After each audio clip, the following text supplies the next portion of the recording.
Welcome. I'm Ernabel Demillo for Asian American Life. As you know, Typhoon Haiyan hit the Philippines in early November. The death toll is rising daily. Hundreds of thousands are homeless and victims are still searching for their loved ones. Here in New York, there's an outpouring of help and charitable giving. If you'd like to give, you can donate to the following organizations: the Philippine Red Cross at www.redcross.org, Doctors Without Borders, and Advancement for Rural Kids. So in the spirit of this holiday season, please help in any way you can.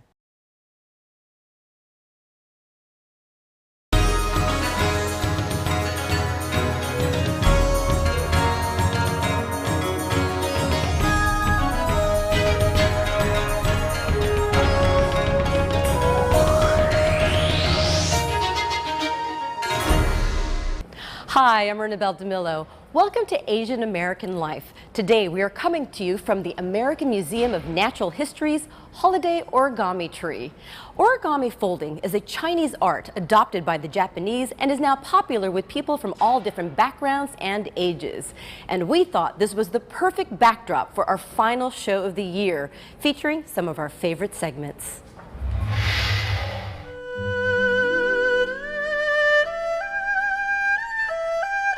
To learn about the history of Chinatown and the Chinese immigrant community, the best place to start is right here at the Museum of Chinese in America on Center Street. So it was very much born and rooted in Chinatown to help preserve these things in Chinatown that were thought to be important, to help educate others about the importance of this, and to form a collection to attest to the history and past of Chinatown.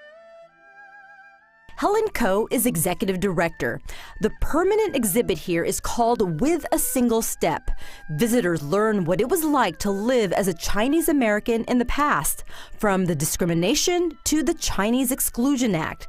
That was a federal law passed in 1882 that restricted Chinese immigration to the U.S. Museum goers will also get a glimpse of Hollywood's early portrayal of the community. There are also artifacts from original Chinatown businesses, from the general stores to the laundry shops. There are also original art pieces and elaborate costumes, and a showcase of the many contributions the community has made.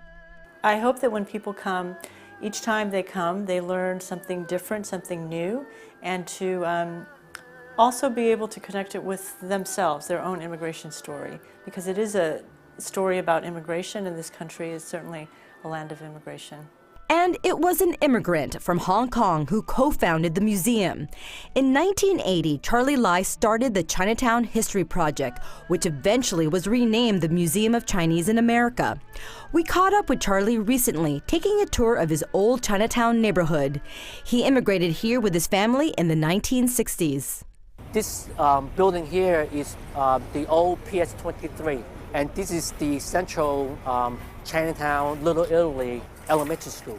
The Chinese population in New York and the rest of the country grew rapidly in 1968 after the U.S. government lifted the quotas on immigration. Many settled in Chinatown. Today, Chinatown still has a large Asian population, but many are moving away because of rising rents and better opportunities elsewhere. There are now 4 Chinatowns in the city, the largest 2 in Flushing and Sunset Park. But Manhattan's Chinatown is still a strong symbol of Chinese culture, a culture which is alive and well, as we found when we walked to busy Columbus Park.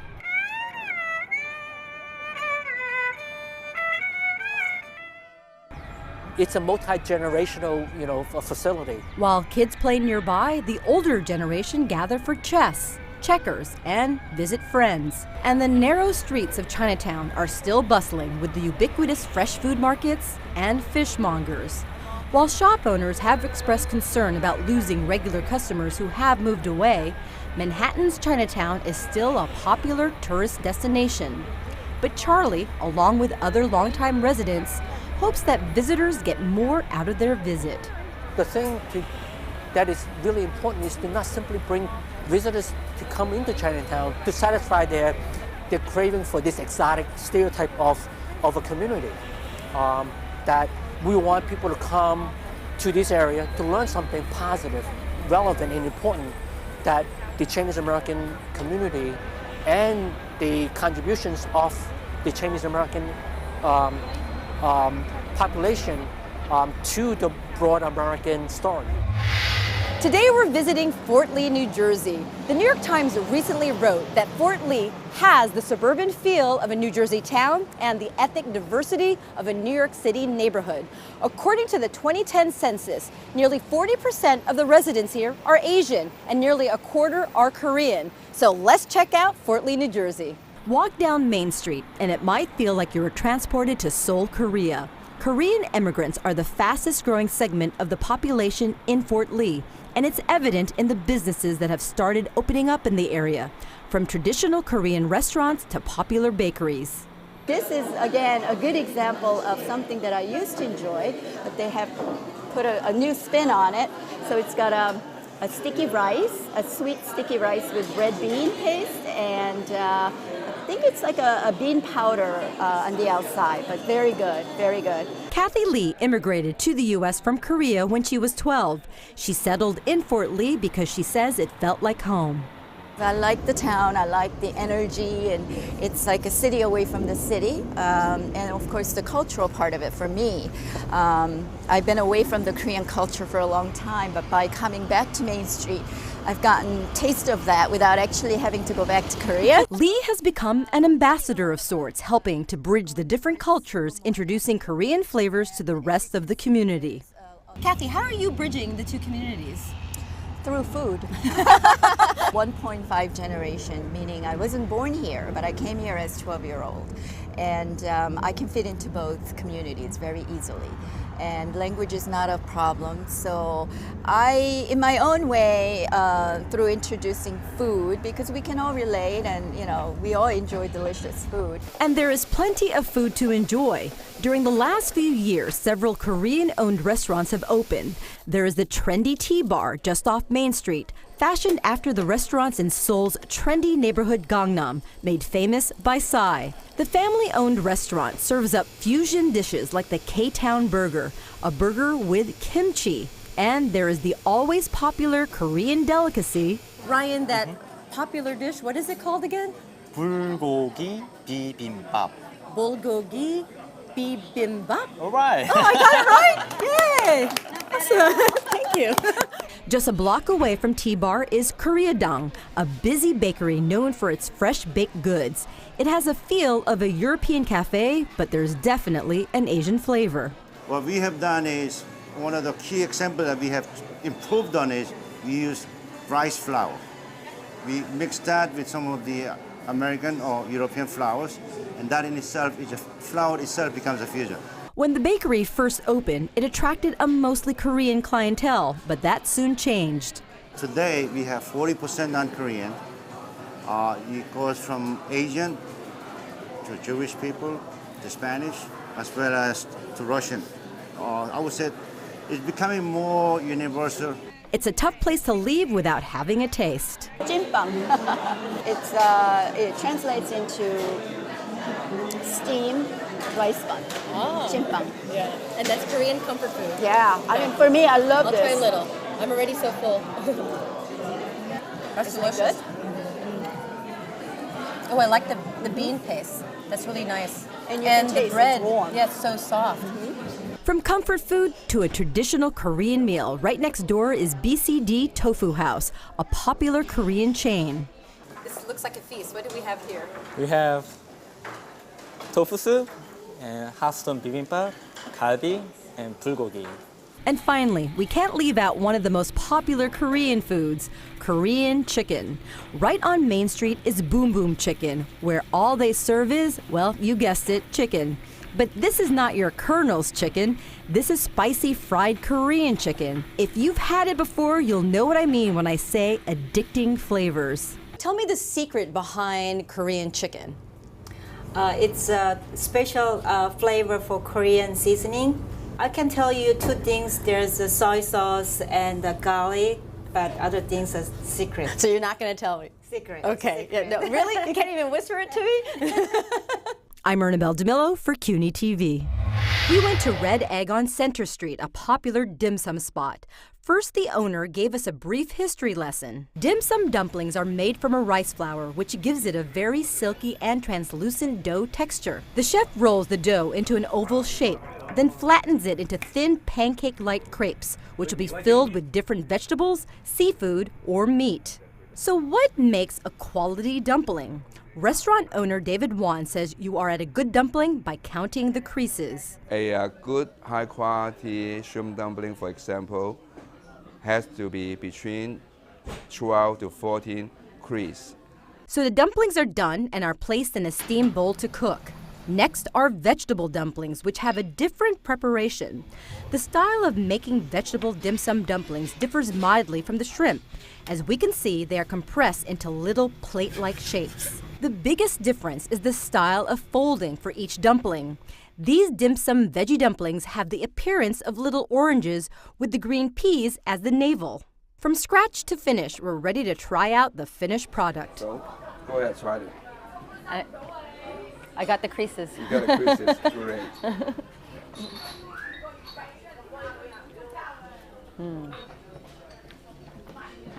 That's delicious. Hard, huh?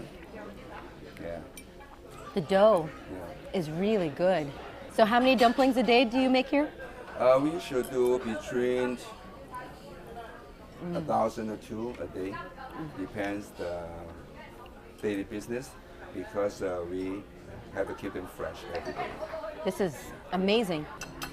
Great. I give you a thumbs up. Double thumbs up. Compliments to the chef. I'm Kyung Yoon in Newburgh, New York, where some Asian American artists are redefining the way we look at art. If you turn the bowl upside down, it is actually about, my work is about identity, it's about the voice, about individual, and about Chinese diaspora, it's about individual voice. At first glance, all you see are white bowls. Take a closer look, each one tells a unique story. Enter the 360 Labyrinth Walks of Life, created by Chinese-American artist Chee Wang Ng. You have all the white bowls, but there are some bowls that are big, some bowls that are small, some bowls that are different textures and a different shade of white, some a little blue, some a little pinkish. And once they hit the entrance to the labyrinth, right away you could see that they became very quiet. And they had to be extremely conscious of their body because of the narrow spaces and to navigate. For Chee, a rice bowl can mean many things. I use the motif of a bowl of rice as a common theme in all my work. A bowl of rice is very essential. That's what we need for survival. As Chinese, and particularly Asians, that become our identity. Chee's installation is part of Sublime Revisited, an exhibit at Newburgh's Ann Street Gallery showcasing contemporary and controversial Asian American art. Unlike most artists whose works provoke emotional and aesthetic responses, Chee tries to use humor to combat stereotypes. It's always the fun fact that everybody kind of jokingly said, hey, all Chinese looks alike. Yeah, we are look alike. But like all my bowls, we look alike. We have black hair, we have black eyes, but we're all different. There's a significance to the number of bowls in this exhibit, 360, which are the degrees in a circle, and the fact that these bowls come from all around the world. And from Main Street galleries to Christie's, the world's largest auction house, Asian and Asian American contemporary artists like Chee are making inroads in the marketplace. We've been looking at a huge market transformation in the last 5 to 10 years. And I do think in the contemporary realm, broadly speaking, you have a thriving international market. And within that, there's always a hunger and an appetite and a search for new ideas, new visions, fresh takes on old practices. And through his art, Chee hopes to inspire greater understanding and appreciation of identity and differences. When it come out, it's not a white bowl anymore. It's so many different white bowls and so many different individual. That's the whole idea of the work. So I want a sense of respect, sense of identity, and a different white bowl for everyone. This exhibit in Newburgh is just one of many opportunities to see contemporary Asian and Asian American artists as the marketplace for this kind of art continues to grow. I'm Kyung Yoon for Asian American Life. I'm Paul Lin reporting from Brooklyn. Brooklyn is the home of author Susan Choi. I had a chance to catch up with Susan to talk about her new novel and the landscape for Asian American writers.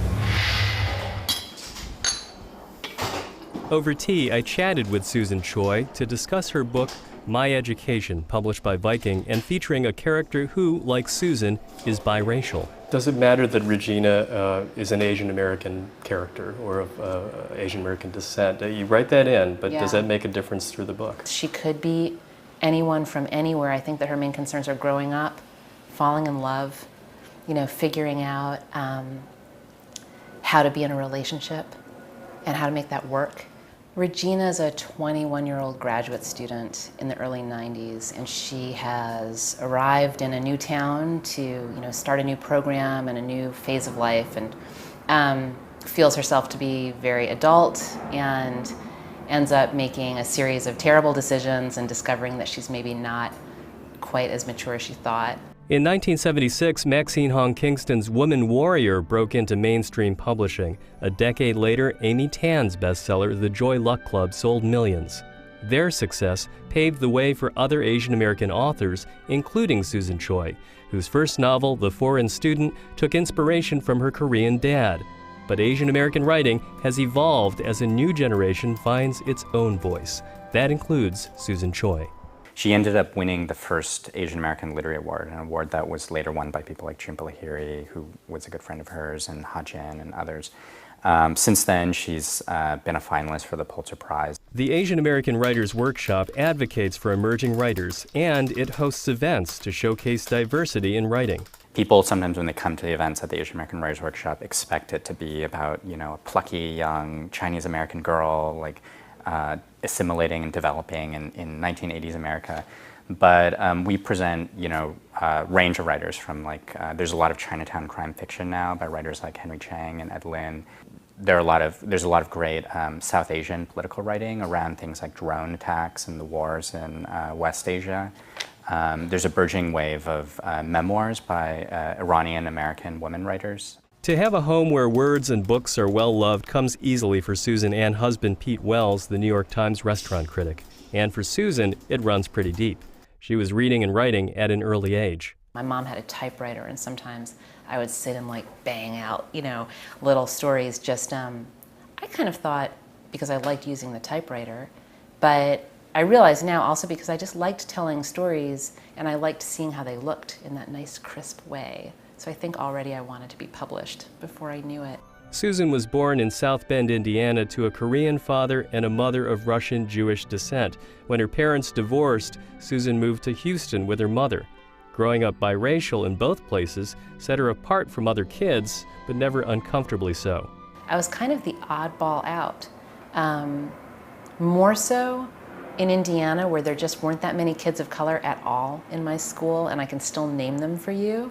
The one other Asian American kid. Hi, Cesar Aquino. Wherever you are, I hope you're well. Today, Susan is an accomplished author living in one of the most diverse cities in the world and bringing up a family. I feel like now it's so amazing living in New York in this age, and you look around and multicultural kids are the norm almost. And they'll all kind of strut it and brag, my son is all how Korean am I? Because he wants to be telling his friends, I'm a quarter Korean. They often don't believe him because of his appearance. When I was growing up, it wasn't like that at all.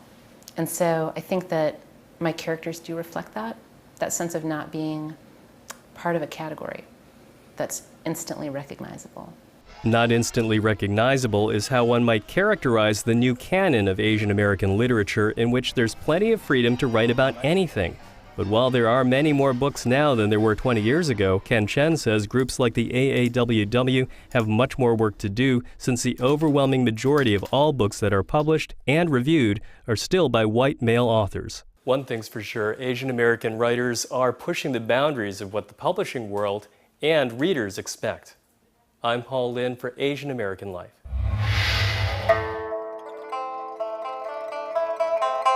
The setting of David Henry Hwang's play Golden Child, which was recently revived at the Signature Theater, is early 20th century China.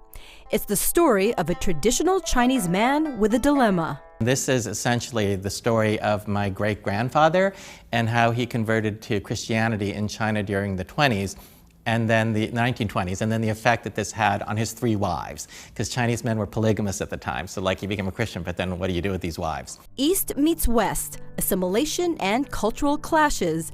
These are the familiar themes for the award-winning playwright. Hwang currently holds the distinguished title of Playwright in Residence at the Signature Theater.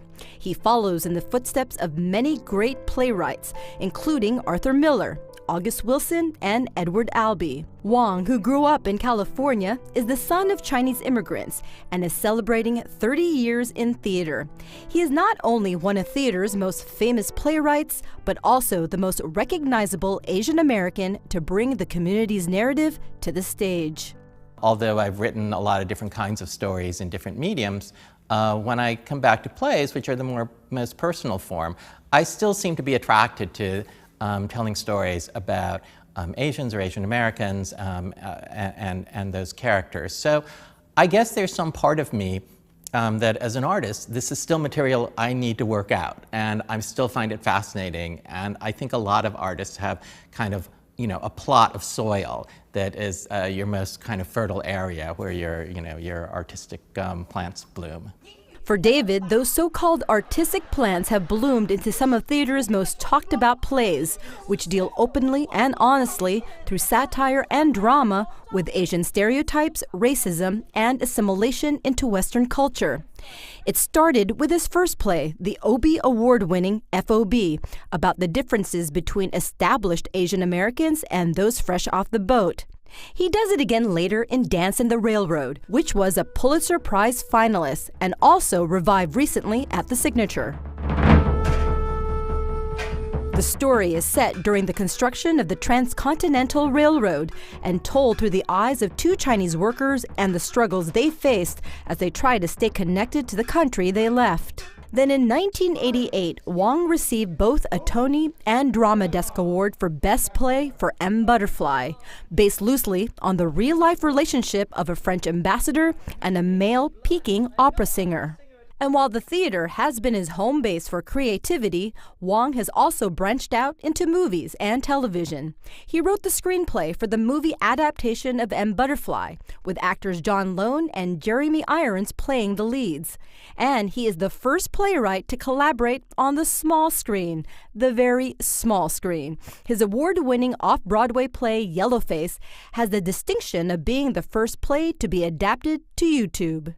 In this day and age, a Caucasian playing a Chinese, it's racist, sexist, imperialist, misogynistic. And I didn't even get an audition. He's not right either. I'll tell Miles to keep looking. Well, tell him there are hundreds. The dark comedy, which addresses the nuances of race, centers on a playwright who accidentally cast a white male as an Asian in a leading role.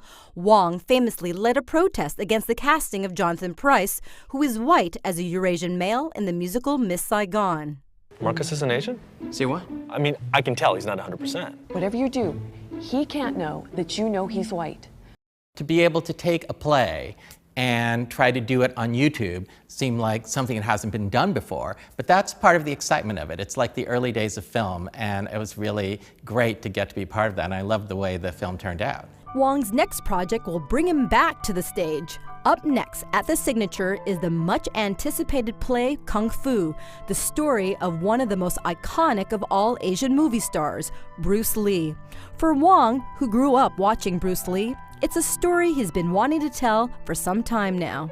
I've been wanting to do a Bruce Lee story ever since the mid-90s. And I think it's because I started to feel, the image of China has changed so much in my lifetime. When I was a kid, China was sort of poor and uneducated and dysfunctional. And now it's sort of, if anything, people worried about having too much power and too much money, and it's the next superpower. And all that happened just in the course of the last 30, 40 years. And Bruce Lee comes along at just the moment when the image of China starts to change. And he becomes the sort of first pop culture manifestation of that. So I wanted to explore that. I wanted to explore sort of what it means to be an Asian American man and the masculinity issues and the challenges that exists, which I think he had to face both as a person and also dealing with the media in Hollywood. Again, Hwang will deal with similar issues of assimilation and belonging, but this time the protagonist is one of the world's most popular icons, which could mean a new audience to Hwang's works.